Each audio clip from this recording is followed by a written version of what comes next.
So today's episode on Reawakening, I want to talk about how a church needs to grow to love each other.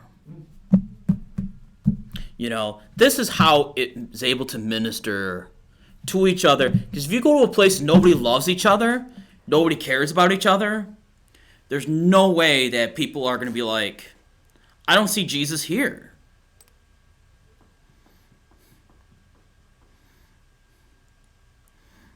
You know, I mean, Paul loved his people. I mean, that he ministered to. He loved them all, which is really awesome. 2 Corinthians chapter 7. Open your hearts to us. We have wronged no one. We have corrupted no one. We have cheated no one. I do not say this to condemn, for I have said before that you are in our hearts to die together and to live together. So a church has to carry the mentality, we're going to live together and we're going to die together. You know, like people that stab each other in the back, you know, you don't get that. You need a church to live together, life together. And without this type of love, it's fraudulent. And I've seen many churches where I don't see this. I've been laughed at from a pastor by putting this idea together. I'm not going to name names, but that's an atrocity.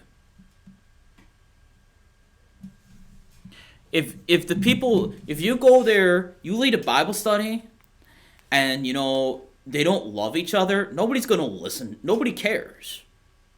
Nobody cares about what's the difference if me and Andy didn't love each other, nobody cares about what Andy's saying at a Bible study. Or the rest of the people didn't love Andy, and he didn't love the rest of the people. Nobody cares what Andy Fraud has to say. I'm sorry, it'd be worthless. As he's taping me, obviously he gets that. So, John 13, a new commandment I give to you, that you love one another as I have loved you, that you also love one another. By this, all will know that you are my disciples, if you have love for one another.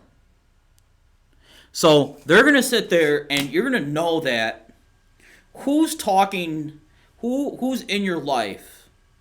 Because if you don't love each other, is Jesus really above you? Are you getting siphoned information from Jesus? I mean, that's the problem with the lukewarm church. You don't know what's alive and what's dead. I'd rather sit there and put together a Bible study and a bunch of unsaved people that don't know Jesus, they've never heard the word, than sit there and plant something in something lukewarm, which you don't know who's saved and not saved. They say one thing, they act another. And, you know, because the definition of love, you know, by this we know love because he laid his life down for us. We also ought to lay our life down for the brethren. Are you willing to sacrifice your lives for each other? Because if you're not willing to sacrifice sacrifice for each other's lives for each other, you know, it's not real love. And people are going to, unsaved, that's what they're going to say. They're just going to say, this is crap. I want something real. I mean, Jesus spent his time with these people.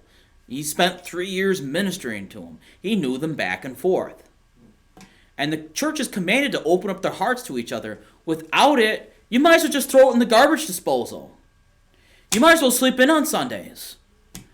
If there's no love there, why don't you just sit there and do something that's productive and make money?